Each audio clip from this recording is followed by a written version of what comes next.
This international conference on redefining tourism through G20's key priority areas is an attempt to motivate quality research dialogue and academic discourse in the context of tourism and hospitality sector. Tourism has a potential to shape the relationship of G20 countries by promoting cultural exchange, facilitating diplomatic ties, enhancing economic cooperation, fostering people-to-people connection, encouraging collaborative initiatives, and addressing the shared global challenges. By leveraging the power of tourism, G20 nations can build stronger relationships, foster understanding, and work towards a more interconnected and prosperous world.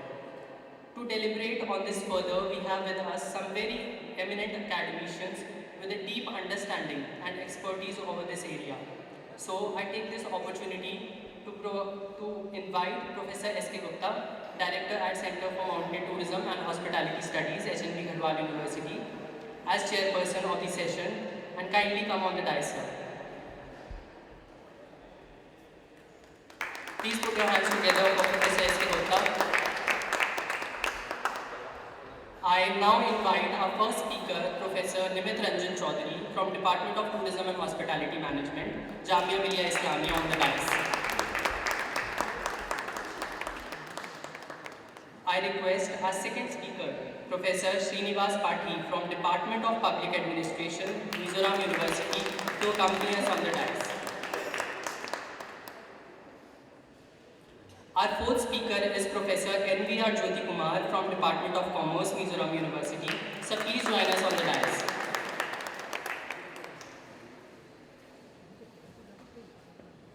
Our fifth speaker, Professor Y. Venkata Rao from Department of Tourism Studies, Pondicherry University. So kindly accompany us on the stage. Now I invite our session coordinator, Professor Himanshu Bhusan Rout, convener and HOD of the Department of Tourism and Hospitality Management, to join us on the dais. I now request her to kindly felicitate our chairperson,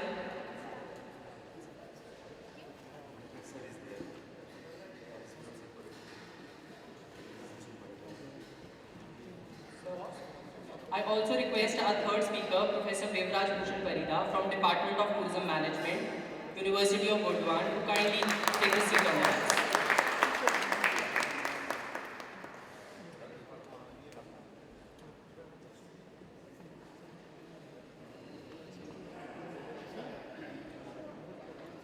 I request Professor Himanshu Bhusan Rout to kindly felicitate our guests.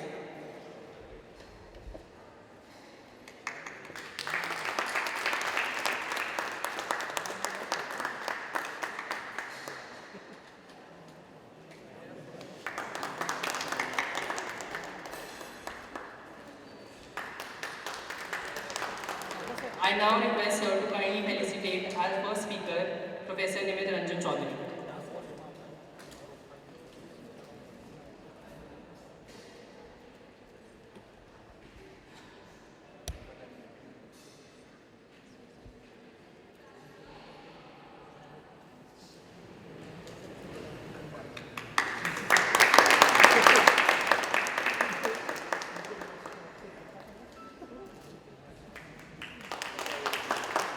I now request her to kindly felicitate Dr. Srinivas Pathi.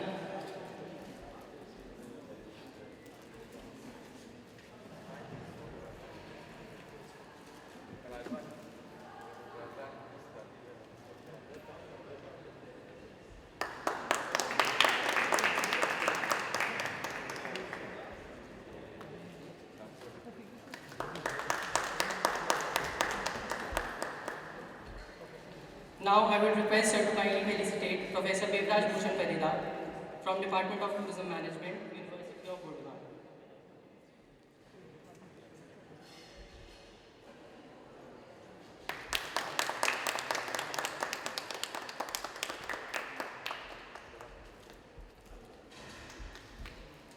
So kindly felicitate our fourth speaker, Professor N.V.R. Jyoti Kumar from Department of Commerce, Mizoram University.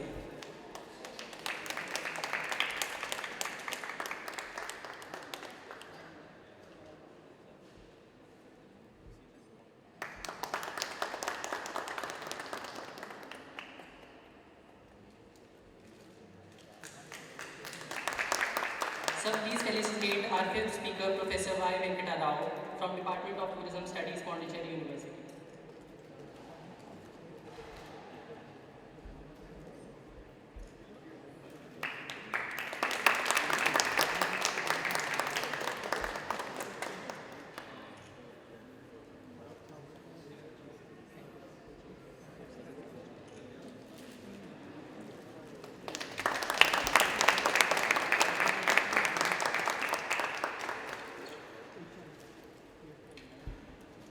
Thank you, Himanshu sir.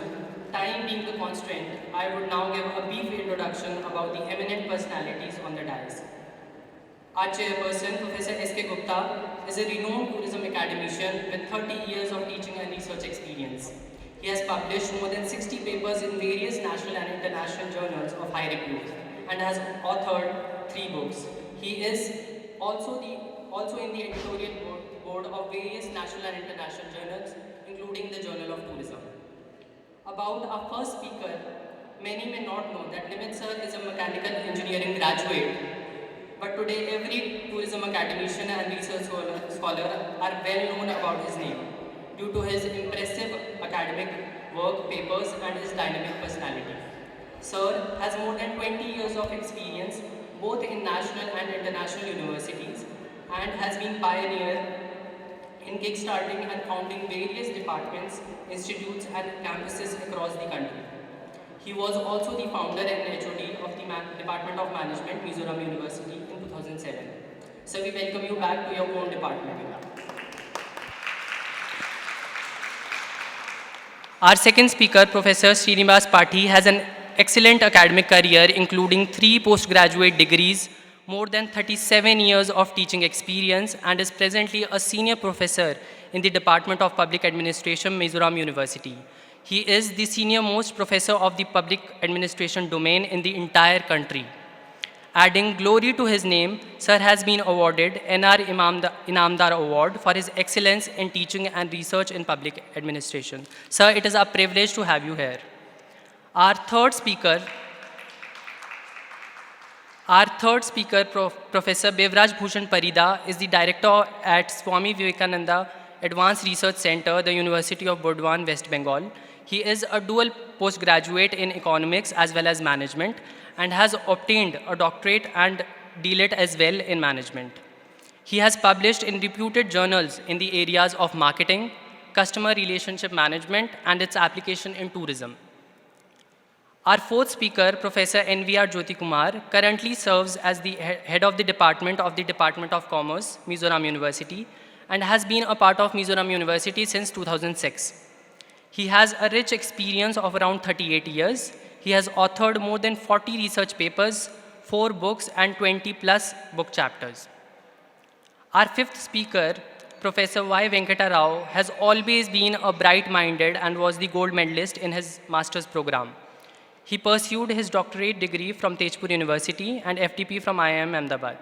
Sir has published more than 7 books in the areas of tourism and management and has completed various projects sponsored by renowned organizations such as UGC, ICSSR, IIPA, and Ministry of Tourism, Government of India. Hence, it is a great privilege to have all these eminent academicians and personalities of the tourism and other areas to be a part of this plenary session. Now, I request the coordinator of this session, Professor Himanshu Bhusan Rout, to kindly take over the event.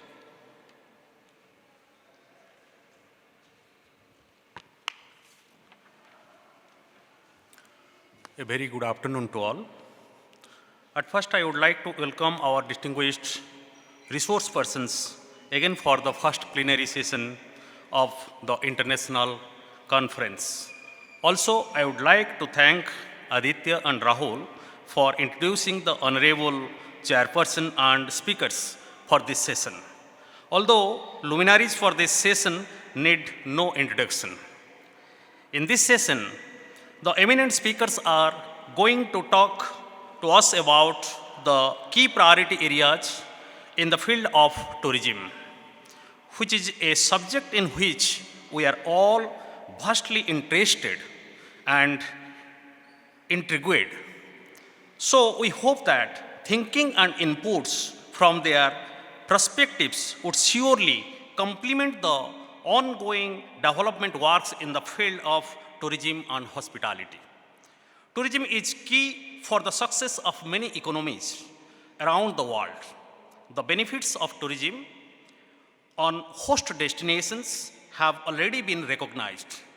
Tourism supports the revenue of the economy. Being people intensive, tourism generates employment opportunities, supports infrastructural, and plants a sense of cultural exchange between foreigners and citizens. I hope that this session will evolve as a house of dialogues and consensus, and also the outcomes of this session will help to focus on some of the striking issues in the tourism field as well as to come up with sustainable solutions.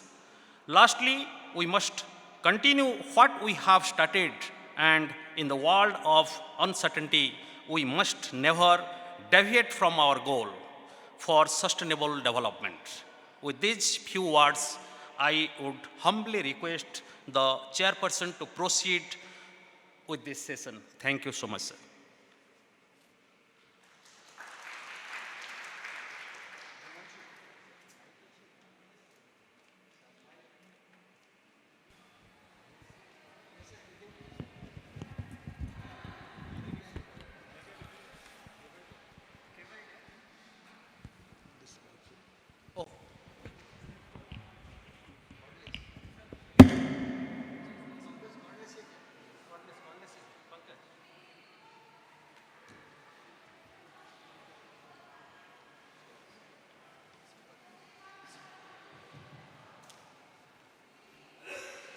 Good afternoon to everyone. Thank you, Dr. Himanshu. First of all, I thanks the organizing committee to give me the chance to be part of this international conference and give me the chance for this session, very crucial session. And I'm also happy and it's privilege to be amongst the luminaries of tourism professionals and great professionals from different streams. So everybody needs no introduction. They have done their human job in the field of academics and professionals. Since the session is already delayed, so without any further formality, I request one by one different experts, professionals to give their thoughts, ideas, share their ideas with the young budding professionals. And this session has to be concluded by 5 p.m.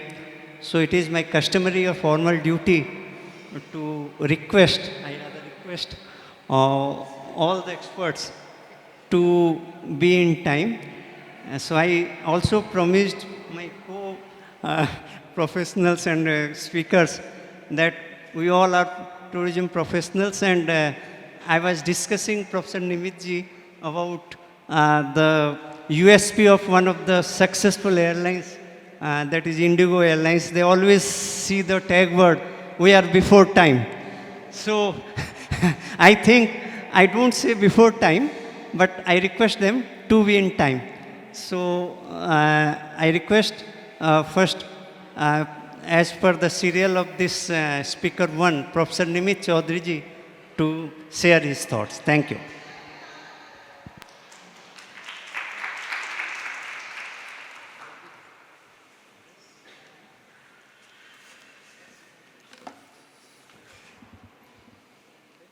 Professor S.K. Gupta ji in chair. Sir will get you there on time, in fact before time. Colleagues and friends on the dais, off the dais, Mishra sir, and some very energetic and enthusiastic audiences. A very good afternoon to all of you. First and foremost, let me take this opportunity to place on record my appreciation for the organizers of this event, especially Himanshu, for getting all of us here. so that we spent some good time catching up with friends and of course discussing issues related to tourism as they relate to this agenda for G20, the key performance priority areas. As I walked into this building, I just peeped into the head of the management department's room to see my name there, which connects me emotionally to this university, to this place. So it's actually nostalgic and really good. It's a good feel to be here. Professor Monica and I were expected to contribute to this university, but unfortunately, for other reasons, we left before Mishra sir got us to IITTM in Gwalior. And when he got us to IITTM Gwalior, day one, I don't know if sir remembers, it was May 14, 2007, and we were having this guide training program in IITTM Gwalior. So day one, and that was my first step into tourism. I had converted from management into tourism.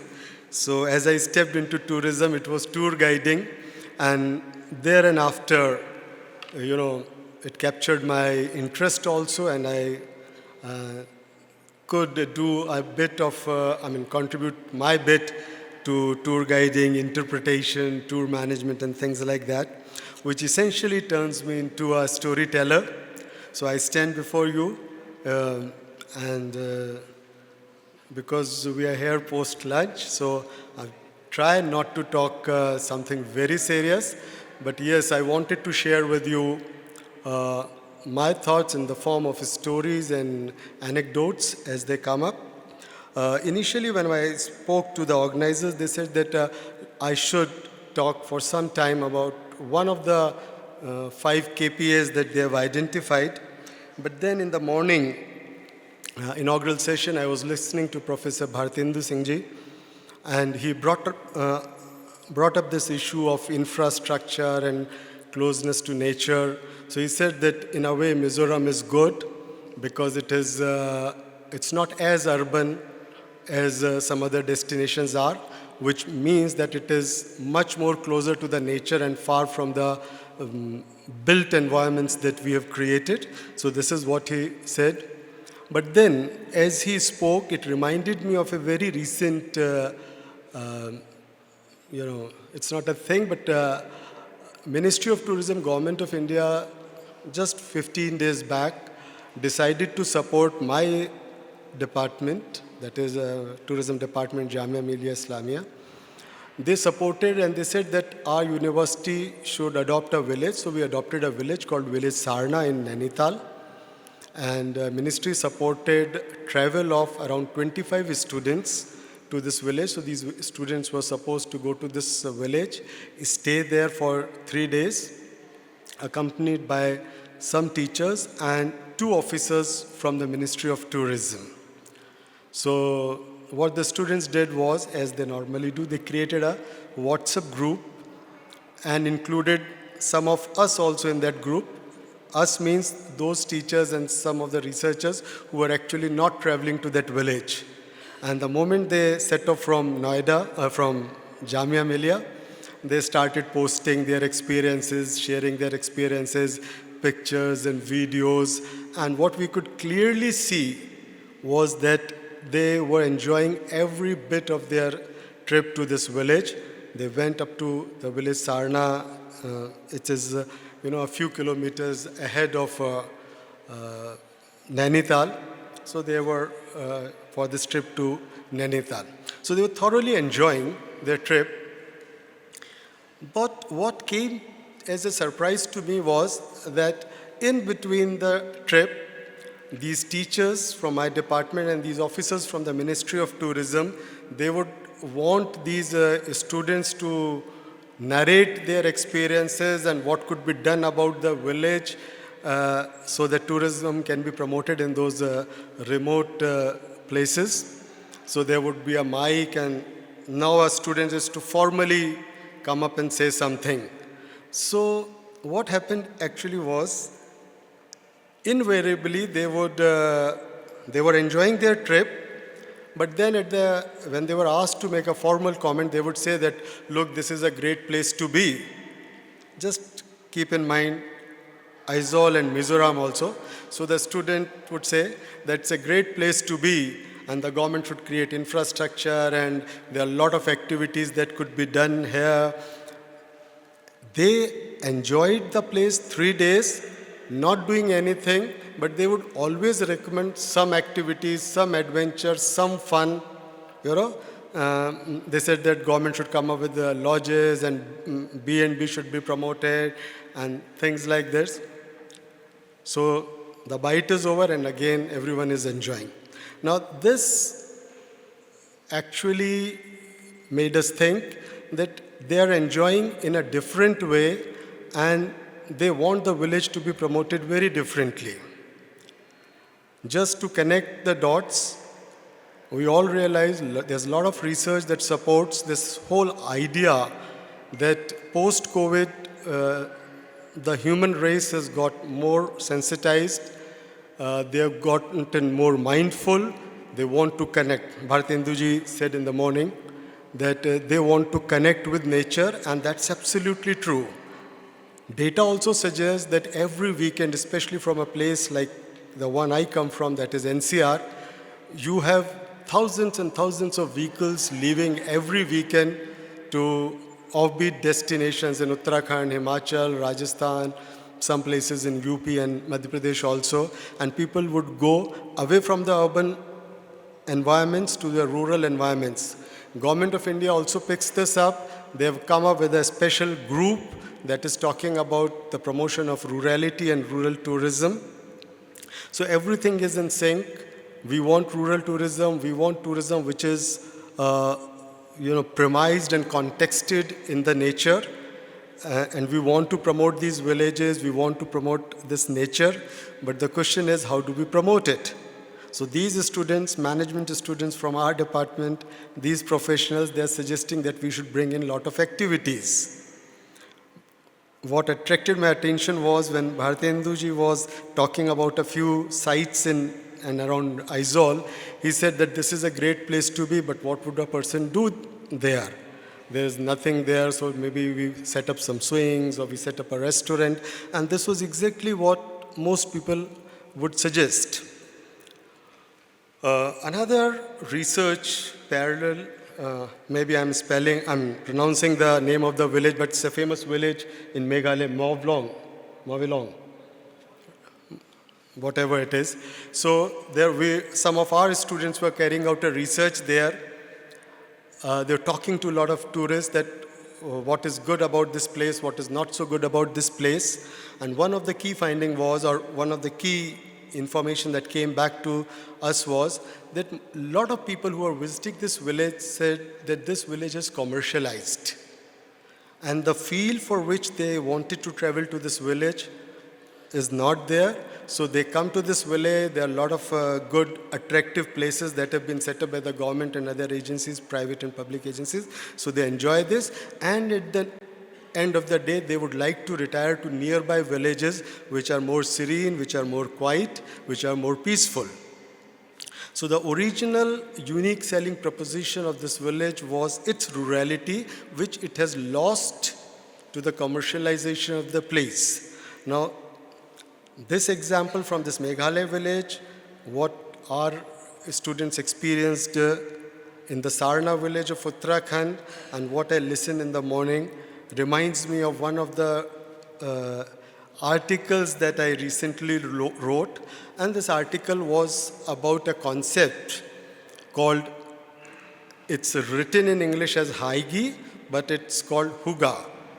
Huga refers, or if you want me to translate, it's a Danish word, and Huga actually, by and large, it gets translated into something like the subtle art of doing nothing. So what I want to do is to stand here and present before you the subtle art of doing nothing. My insistence to the budding tourism management graduates is that please have a look at this. And before I, conclude this thing, I would also like to bring in one more example, and this example is from Spain. I get some opportunities to travel to Spain to do some research with a university in the northern part of Spain, which is Catalonia, Barcelona, as you popularly know it. So these teachers from this university took us to some popular places on the coastline. This is Costa Brava. So we went to those beaches. They were very happening beaches, a lot of music, a lot of fun, a lot of surfing and all those activities. But at the end of the day, tourists and visitors who would come to these beaches would retire into the interiors of Costa Brava, the region Costa Brava, into the villages, which had actually no attraction except for its rurality.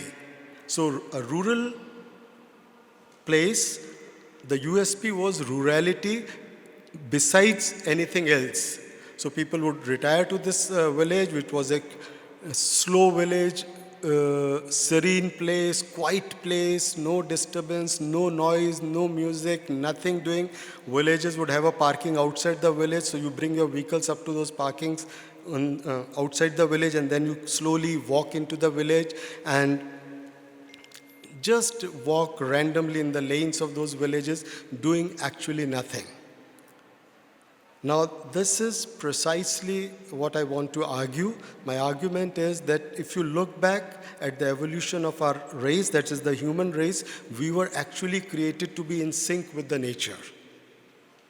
It's the material development that we have been doing for last so many years, and especially at a faster pace since the age of Anthropocene, that we believe that we have earned the might to challenge the nature itself. But then there are a lot of researchers around the world who believe that this has actually backfired on us, and a lot of stress and other things that we carry with us in these modern urban societies is because of this disconnect with the nature.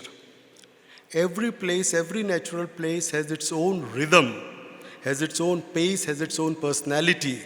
And what we do subconsciously or unconsciously is to disturb this pace, this rhythm. We disturb the entire rhythm of the place, the balance of the place, the equilibrium of the place with our activities, which we collectively refer to as economic development, which does not mean that I'm against any kind of economic development, but what I'm suggesting is that please understand that as humans, doing nothing is also a good thing at times.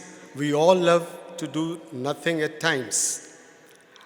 I carry a phone which I purchased 2 years back, and I was sharing this with some of the colleagues that I never had an opportunity when my phone was shut down.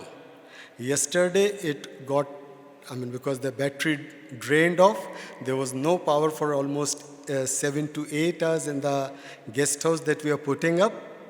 So the battery drained off. I was cut off from the rest of the world. I had come in from a very urban setup, but believe me, I enjoyed those 8 hours, every minute of those 8 hours, just standing in the balcony, talking to friends, catching up with the city at a slower pace. So this by itself is a very, very meaningful activity. We as human beings would like to get back in sync with the natural rhythm with which we are created and the natural rhythm of the place that we are visiting. Some researchers in tourism refer to this as slow tourism, which means slowing down the pace of your life. So I know a lot of friends are waiting to talk to you and share with you a lot of wisdom, but my input or my suggestion to this august audience would be to consider this, that let us consider doing nothing as a tourism product also. It's a good product, it's a trending product, and a lot of people are actually tired of their fast-paced life and are looking forward to this. And probably Mizoram and a lot of other Aizawl and a lot of other places in and around India, different places, can offer themselves to be destinations for this kind of a product precisely. I'm definitely going to come back to you, all of you, tomorrow during the plenary session and talk more about it. This is all for now. Thank you. Thank you very much.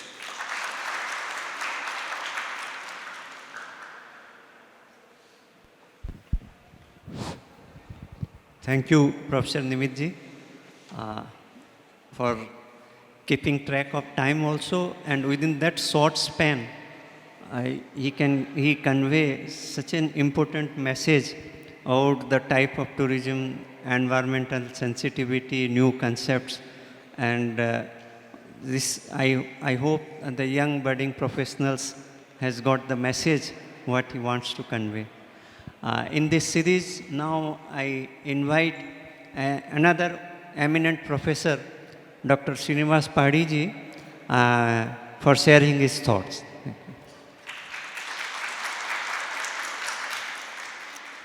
Thank you, sir. Esteemed chairperson, my fellow resource persons, my teachers, colleagues and friends. Actually, this, with the permission from Professor Himanshu, session ends already because the first speaker says, do nothing. But something is being done here. So how to bridge the gap between doing nothing and something? That is my task in few minutes. So let's try. Sir, let's try to do something, because already something is done. So the question is, when we discuss these key priority areas, Himanshu and myself, then we told that actually I am connecting two dots from first and last. Wellness tourism and medical tourism. So because he is a very gentlemanly person, he said, okay. Because he thought one theme, but I connected 2 points. He said, all right. So I was thinking how to start, how to talk, but our first speaker has made my task so easy that I feel, oh, it's very good, because doing nothing is a very good thing. When we talk about wellness and this medical, I remember that there is one word in medical thing, from Ayurveda to allopathy, Ayush, anything you talk about, they say, prevention is better than cure. So I think this wellness talks about prevention, and cure is the real medical thing.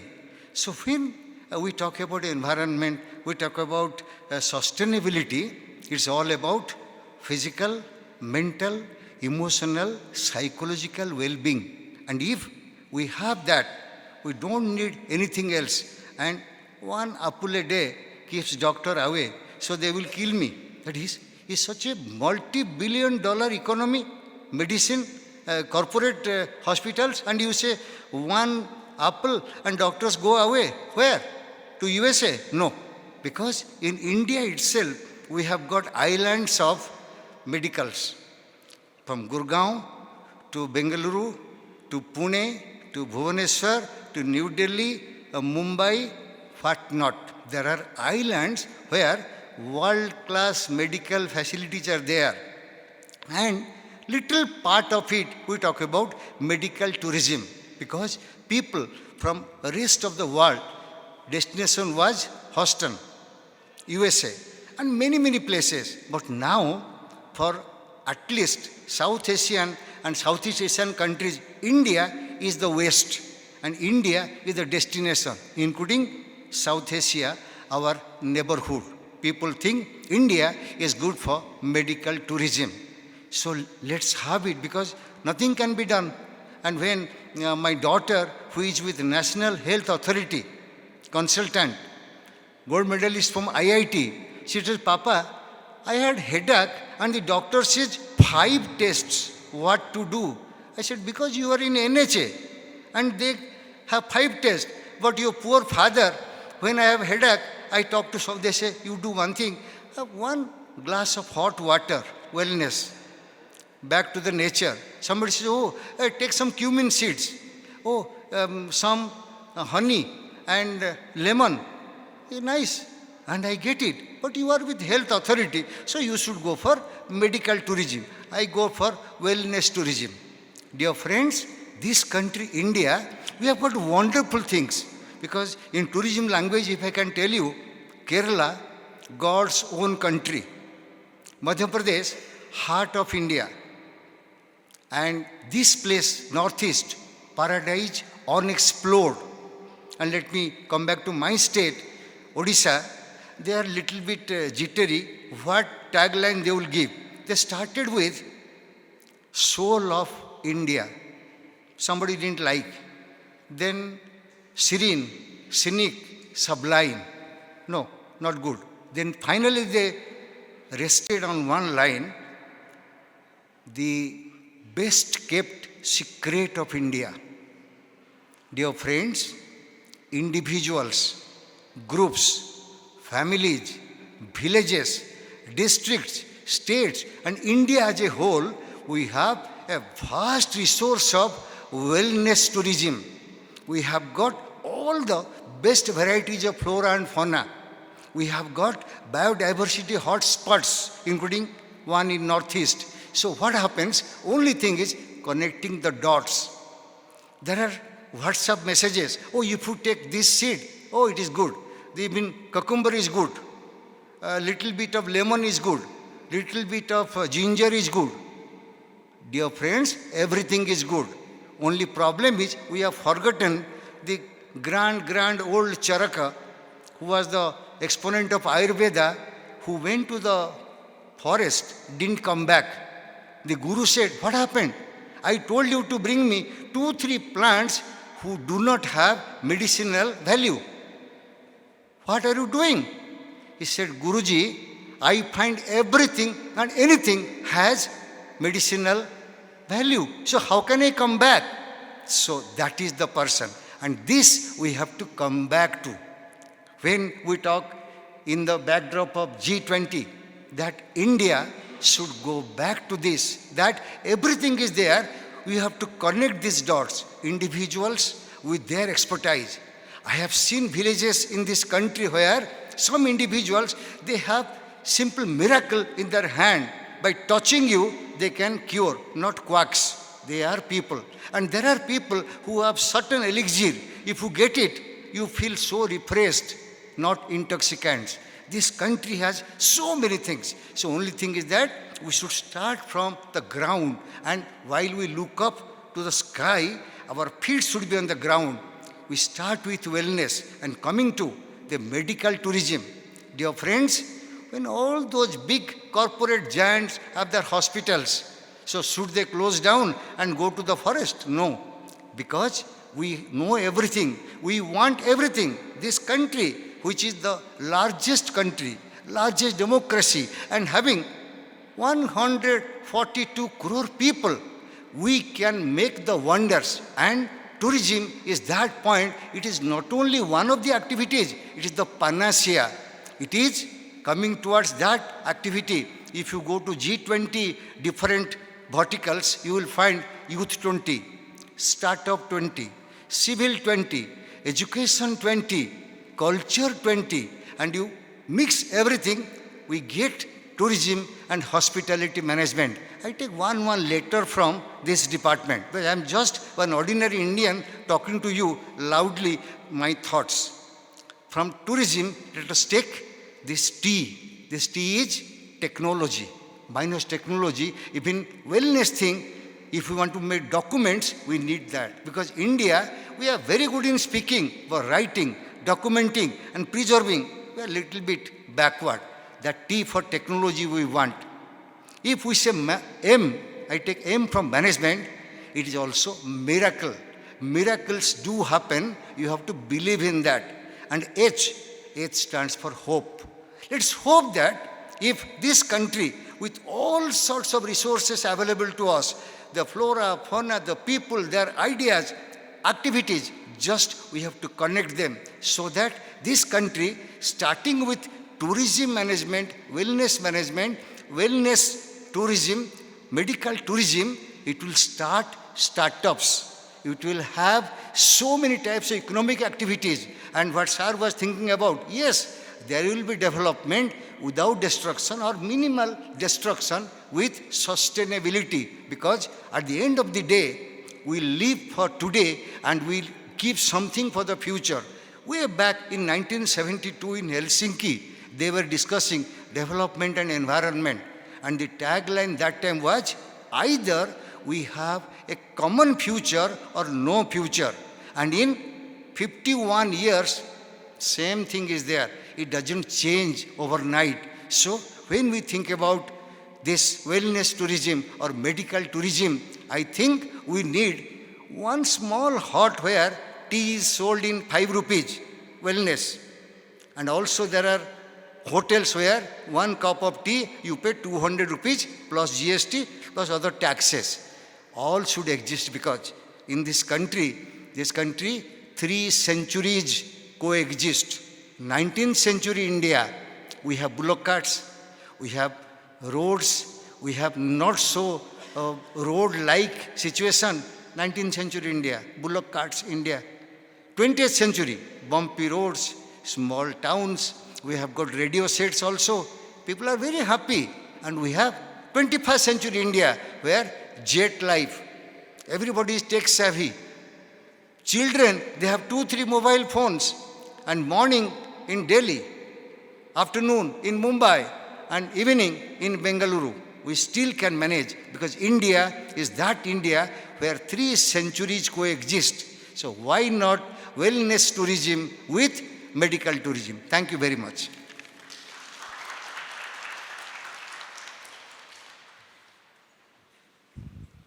Thank you, Professor Ratha. And it's a very important emerging area and niche tourism area, that is medical and wellness tourism. And India is a leader, particularly in wellness tourism, and also a main destination for medical tourism also. So thanks for highlighting and such a nice deliberation on these issues. Thanks a lot. Now I invite the third speaker, Professor Brijbhushan Paridaji, to have his deliberation.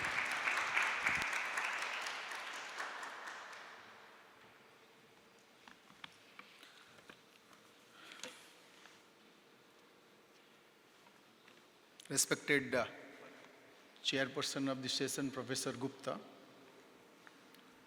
co-panelists, Professor Chaudhary, Professor Pati, Professor Rao, Professor Jyoti Kumar, and Himanshu, Professor Himanshu, Head Department of Tourism Management.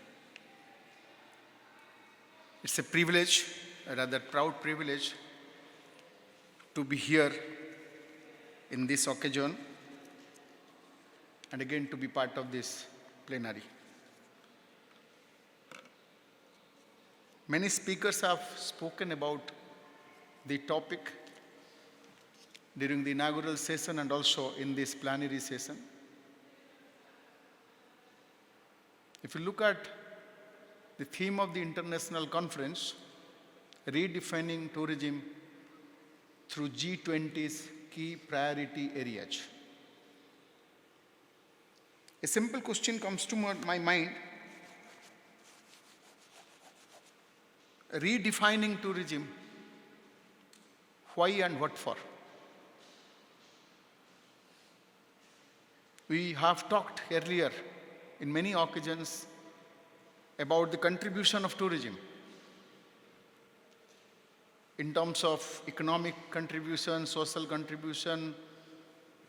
We talked about tourism contribution in earning foreign exchanges. We have talked about tourism's contribution towards economic development, even infrastructure development, all these things.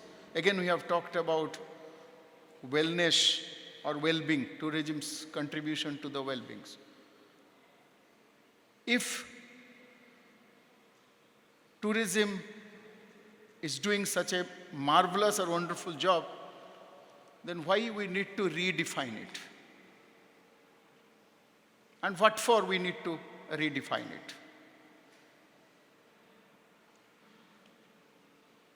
We all are reminded of the crisis we faced few years back, the way we faced it, the way we saw the impact of that crisis on tourism. when we were taking all online classes or participating in online seminars, we are discussing how the jobs of, at one point of time, we were talking that tourism is the industry where we can create large number of jobs. But at that time, we are worried about how our students are losing their job. So that gives us a reason to redefine tourism. That motivates us to think about the tourism and the way tourism can be developed so that in case of any future crisis, we can sustain. And when that redefining tourism comes to our mind, we are thinking about experience. Is it that we are trying to transforming the experience? Or is it we are trying to go back to the nature? Like in the morning session or in now a few minutes back, Professor Chaudhary was talking about how we can connect to the nature and all this, connect to the environment and all. Is it for that? And if we transform the tourism, and in term of transforming tourism, if we are transforming the experience, then transforming the experience of whom? Experience of tourists, experience of community participants, or experience of all the stakeholders. So when we are talking about transforming experience, obviously we are talking about connecting with the nature, connecting with the community, connecting with the culture, connecting with the food, connecting with the music. And in that context, we can again say that tourism is considered to be the epitome of intercultural dialogue, discussion, deliberations, where others can learn about the culture, others can learn about our language, others can learn about our food, others can learn about our music, others can learn about tradition, heritage, and all these things. And that transformation can only happen if we can empower, if we can educate. We must educate, we must empower. And we don't want 2-star hotels and 5-star hotels which could replace our own small businesses. That is one genuine problem we have.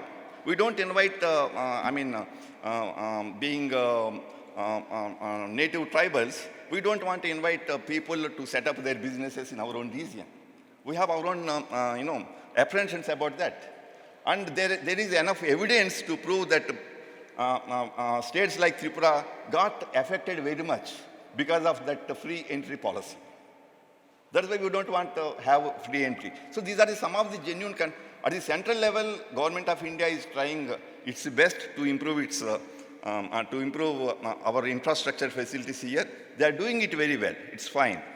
But if you really want to develop tourism in the state needs to be proactive, and which is not happening. And there might be some genuine reasons why it is not happening. That is one thing. So then what is the alternative we have?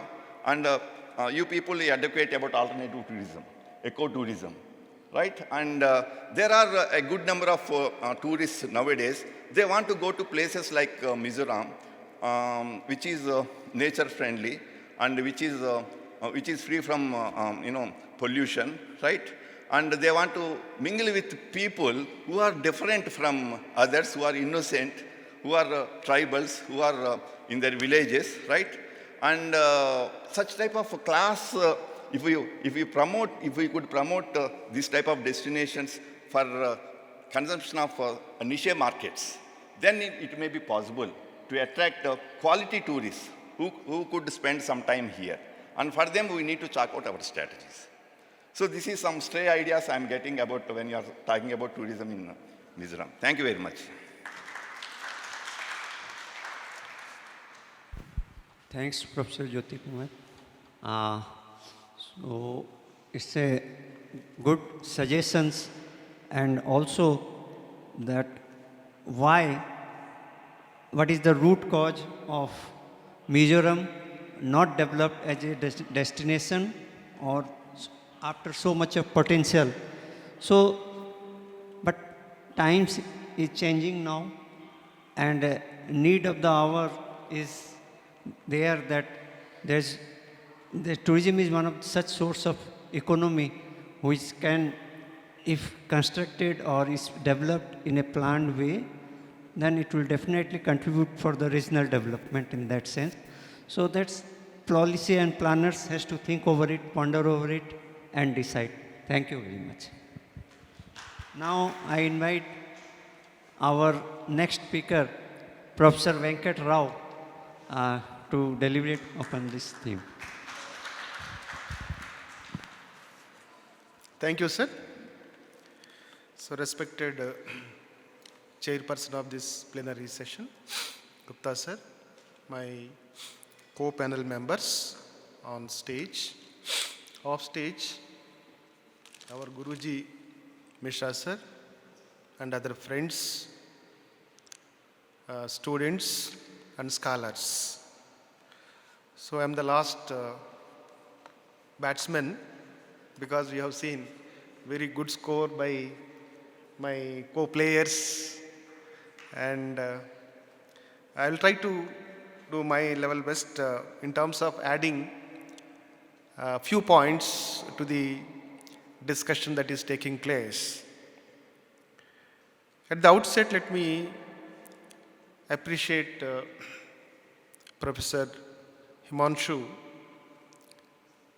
for selecting this particular topic, redefining tourism through G20 key priority areas. I think you might have visited G20 website before finalizing the title for this international conference. We know that many things are happening wherever you go throughout India.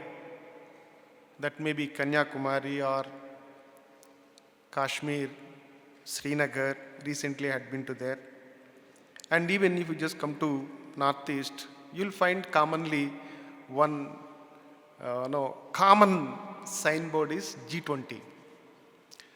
So the G20 presidency by India, it is great opportunity to showcase our Indian core strength. I do agree with all my panel members. We have extraordinary tourism resources. That may be Northeast or even rest of the plain area. Wherever you go, we have enormous tourism resources. What extent we really make use these resources to really see the potential of tourism. In this context, G20 and presenting India before other counterparts, that is one aspect.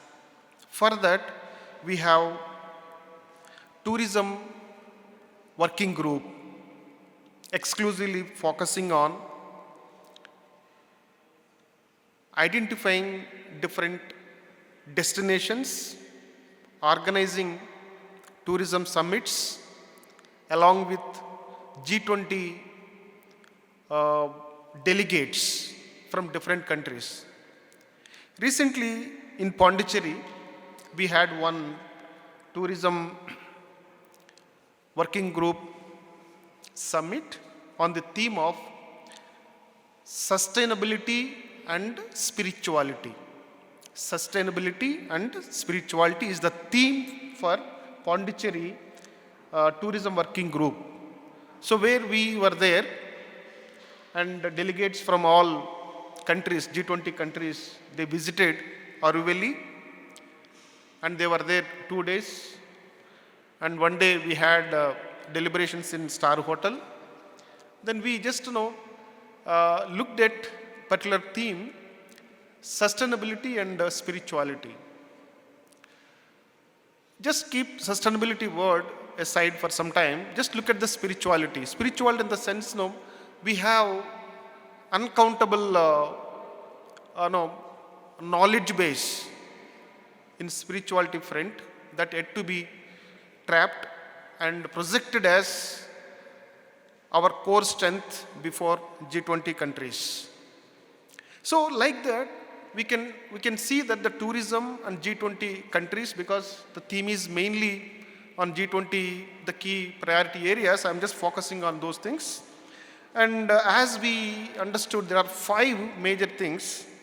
And to me, out of my reading and observation for last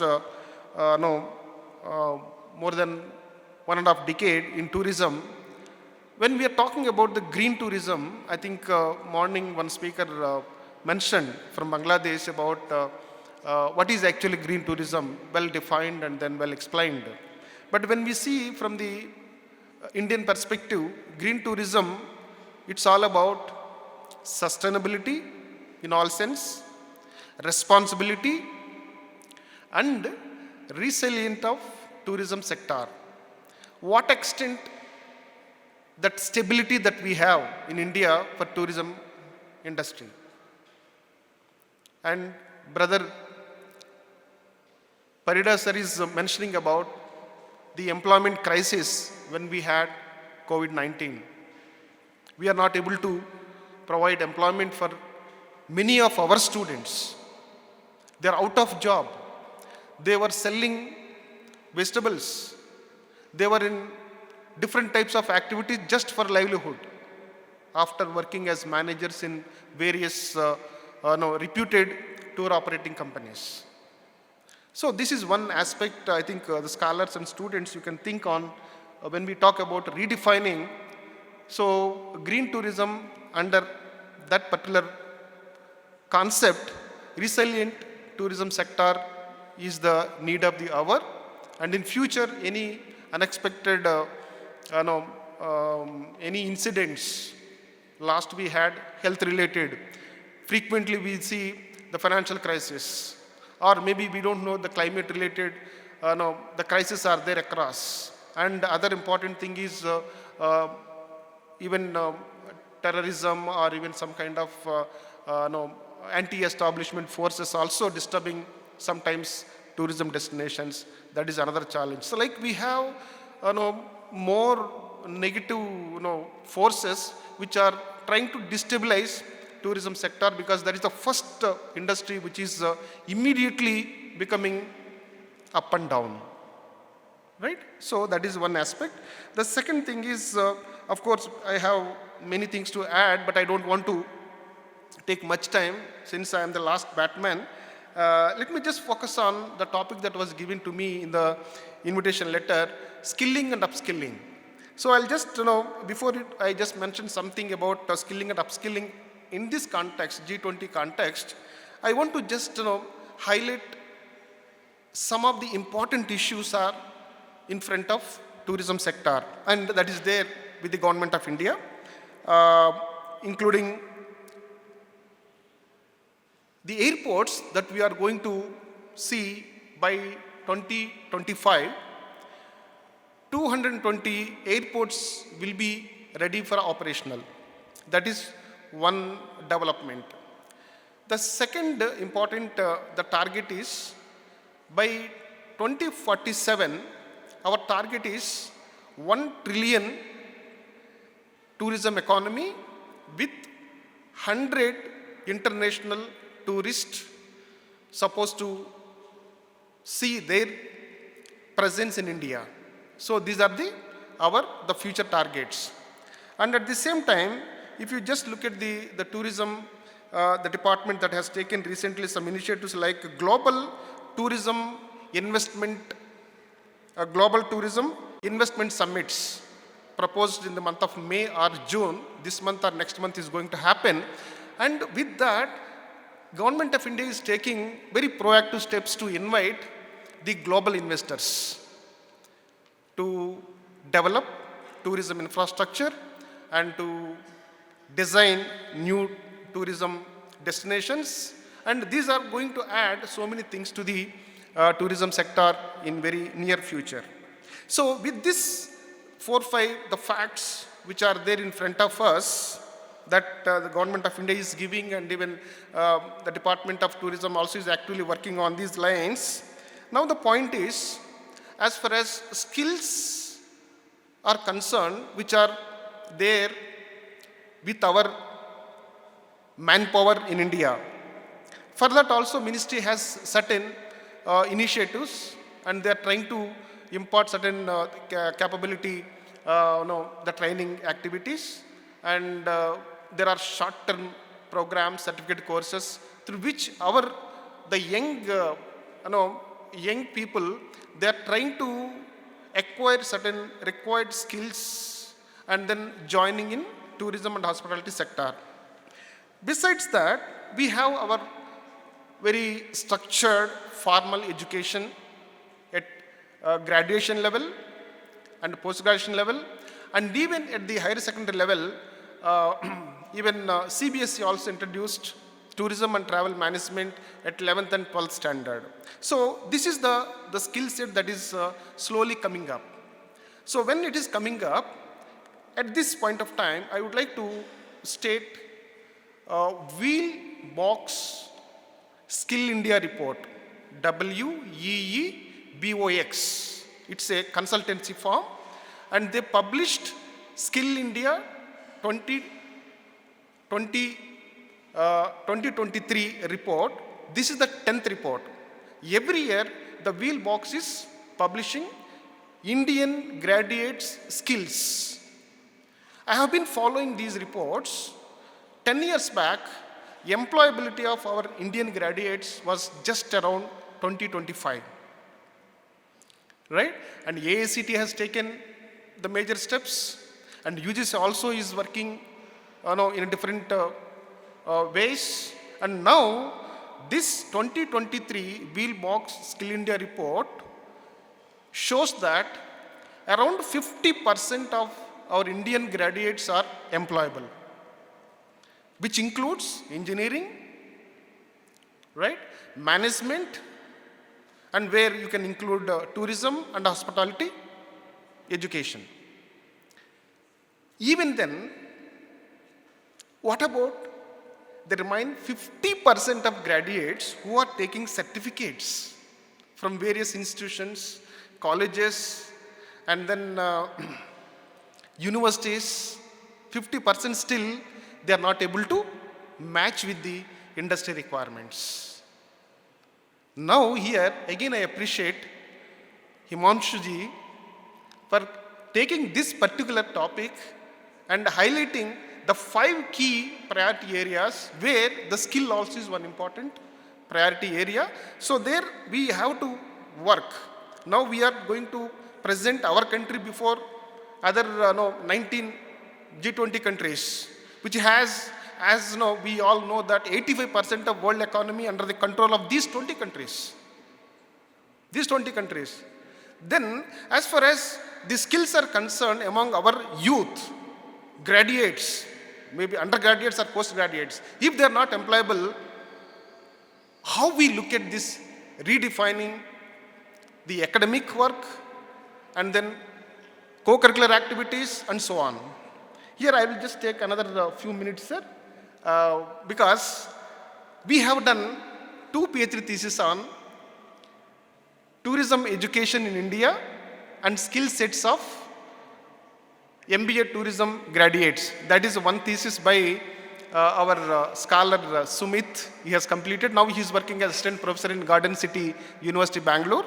And we did one more PhD thesis on the skill set gap between the industry expectations and then academic institutions in hospitality education, right? So that we have done, taking the eastern part of states, Odisha, West Bengal, and then even some parts, northeast also we included, and then Manik Jain, who is now assistant professor in Durgapur Hotel Management Institute, he did another work.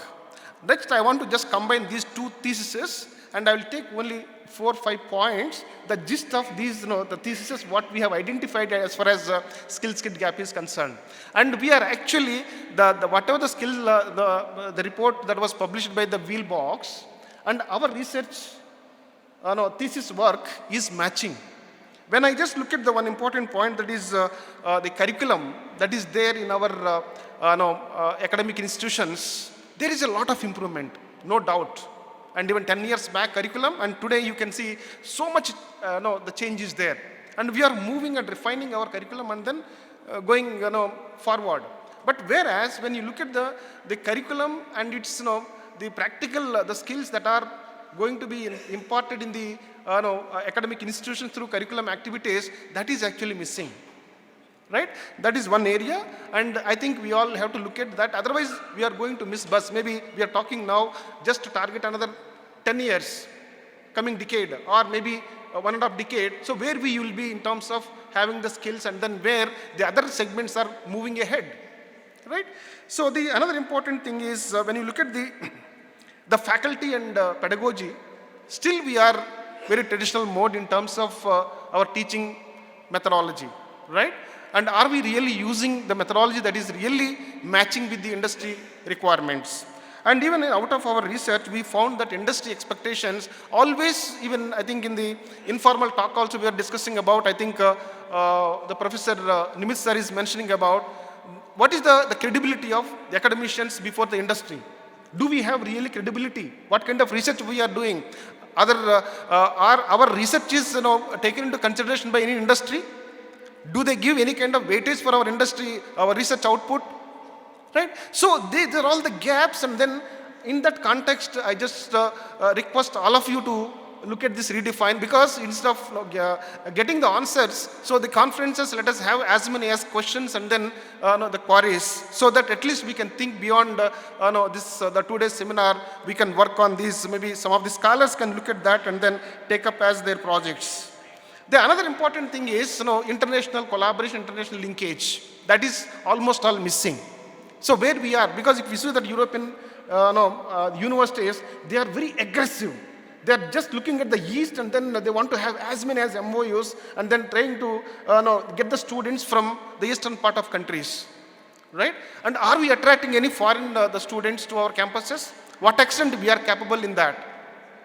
Right? So as far as collaboration also, what extent we are able to send our students to abroad on the credit transfer basis or whatever it is.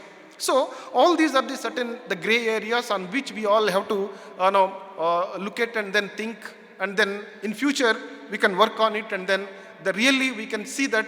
So whatever the gap that is there, even in terms of G20 and even our presentation before other countries about our strength and our credibility. And the one important thing is, I fully agree with even other the members, we have everything, but we are not able to make it really useful in terms of making it as the value addition for economic aspect, even social aspect, or any aspect. Right? So with that, let me just stop here, and thank you very much once again for giving me this opportunity, and looking forward to have any kind of discussion even after completion of this plenary session. Thank you very much.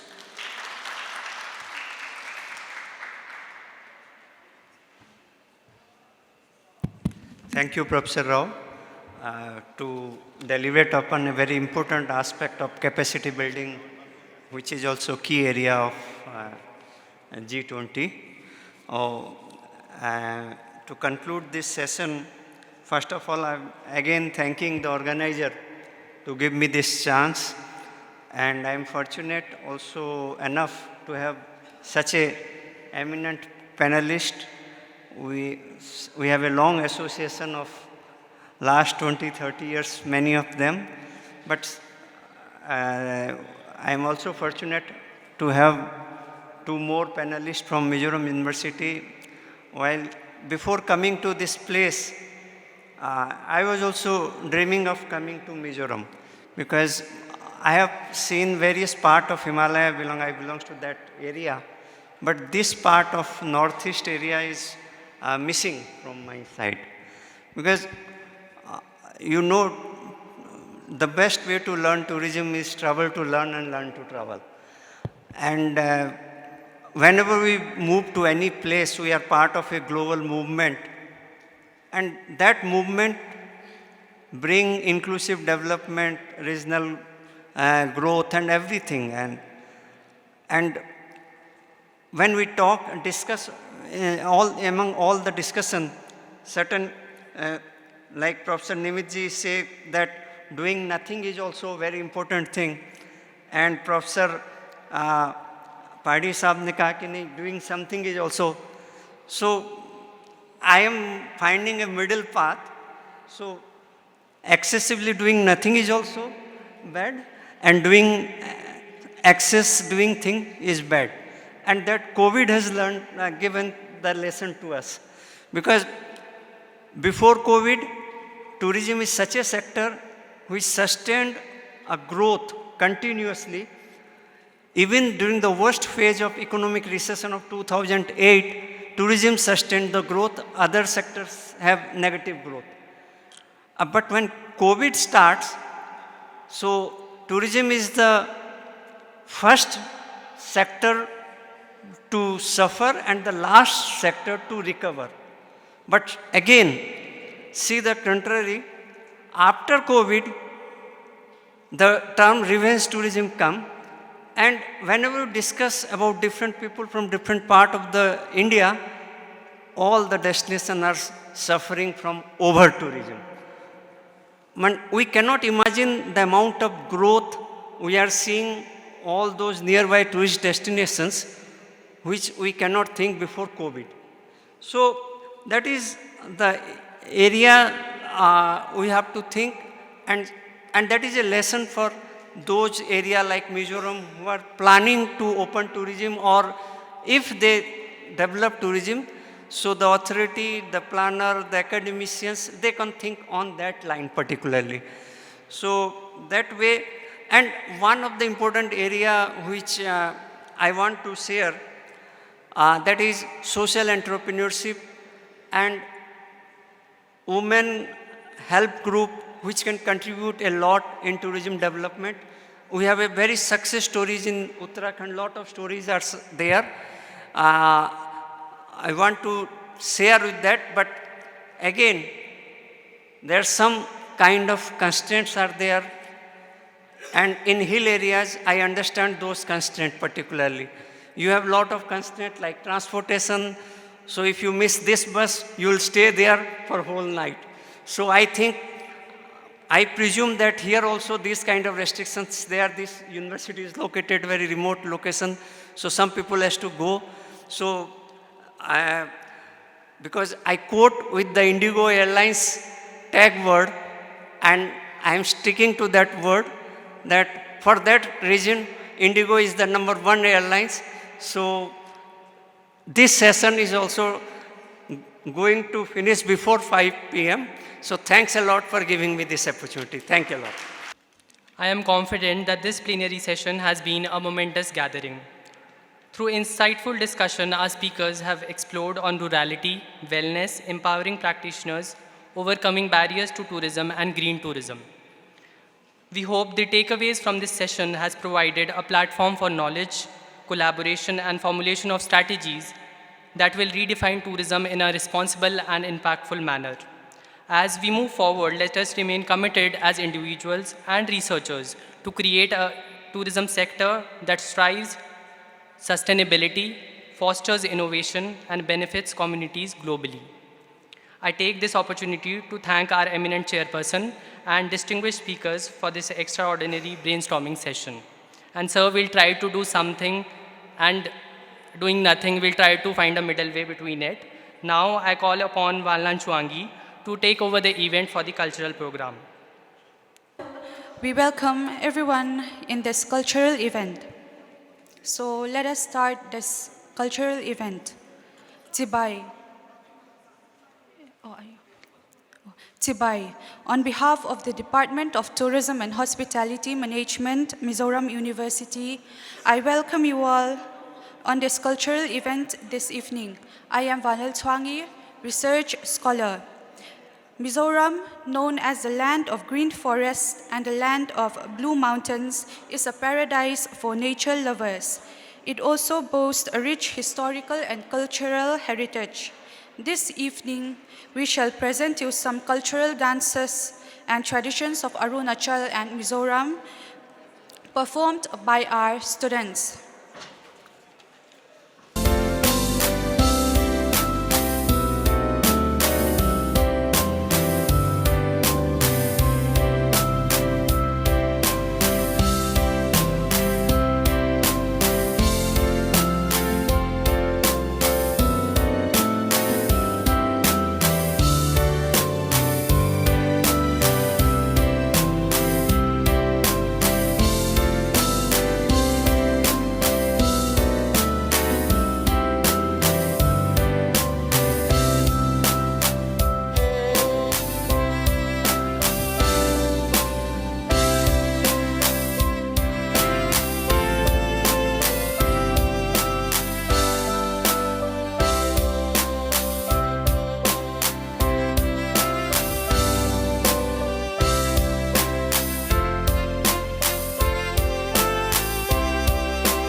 I've been seeing lonely people in crowded rooms, covering their old heartbreaks with new tattoos. It's all about smoke screens and cigarettes, looking through low lights and silhouettes. But all I see is lonely people in crowded rooms. Oh, this city's gonna break my heart. This city's gonna love me to leave me alone. This city's got me chasing stars. It's been a couple months since I felt like I'm home. Am I getting closer to knowing where I belong? This city's gonna break my heart. She's only gonna break your heart. No.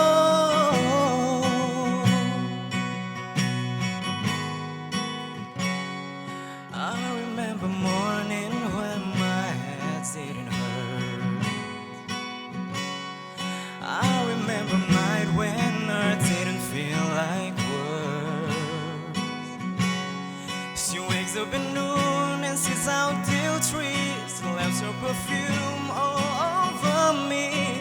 I remember morning when my head's didn't hurt. Oh, this city's gonna break your heart. This city's gonna love me to leave me alone. This city's got me chasing stars. It's been a couple months since I felt like I'm home. Am I getting closer to knowing where I belong? This city's gonna break my heart. She's only gonna break your heart. No.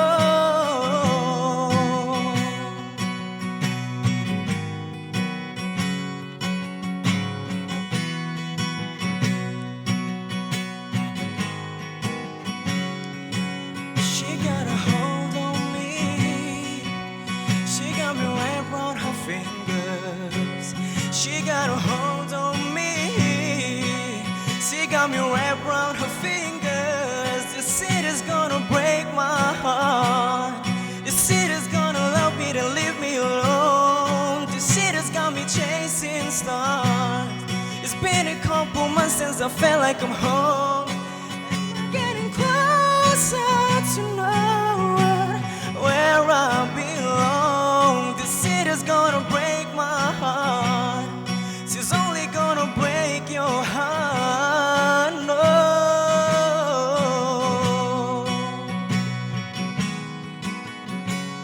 she's only gonna break your heart. Thank you.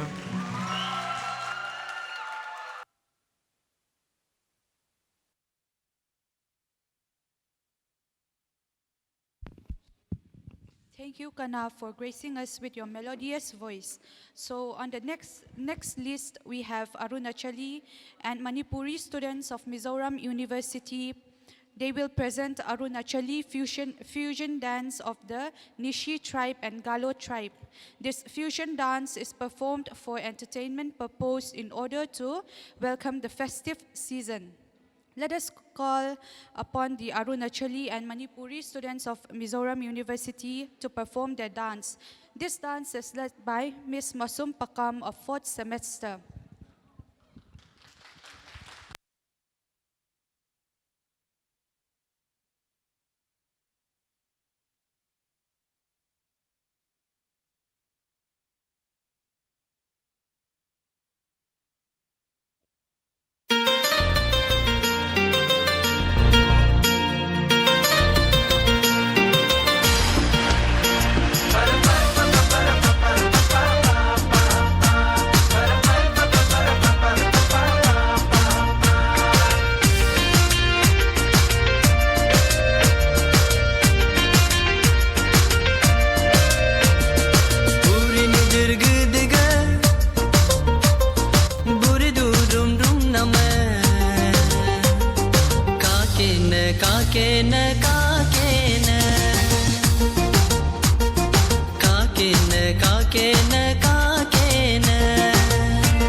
Thank you, Ms. Masum Pakame and friends. Now, for the next performance, we will have Tait Lam dance by the students of DTHM. This dance will be led by Ms. Rameng Moi of 2nd semester. Tait Lam is one of the famous dances in Mizoram. This form of dance is performed on Taptar Kut, which is one of the most magnificent festivals that the people of Mizoram used to celebrate. While performing the dance, the men and women dancers stand alternatively. They form a circle and the women hold the waist of the man and the man in turn clutches the shoulder of the woman. The band of the musicians playing the drums and the mithun's horn stand in the middle of the circle of dancers. The dance starts only after the drummer beats on the drum, and with the fourth beat of the drum, the Thai song is sung. The dancers move rhythmically to the left and right in harmony with the beat of the drum. So let us call upon the Thai Lam dancers.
join the dance. We request dignitaries to join the dance.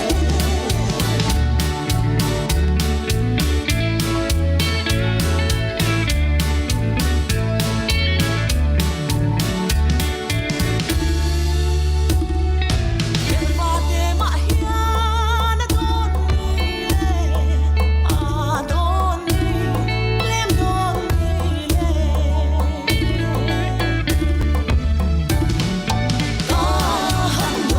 lỡ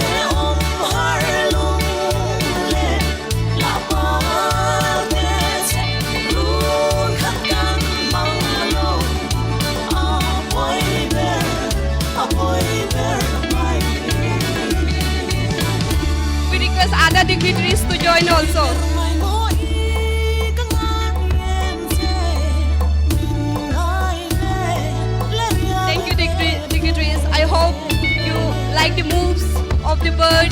The dance move inspired from the bird.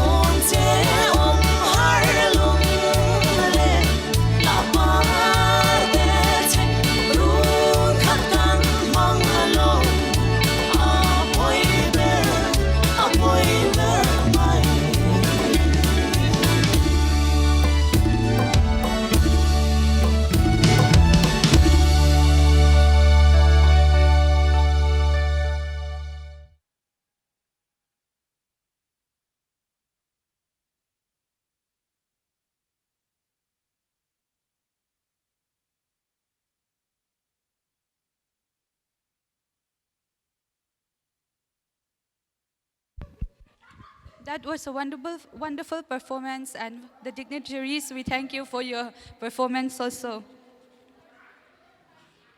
So as we are concluding this event, I thank all the students for their wonderful performance and participation. Now that we came to conclude this program, we thank each and everyone who are present here for giving your precious time. We hope you all have a great time, and thank you.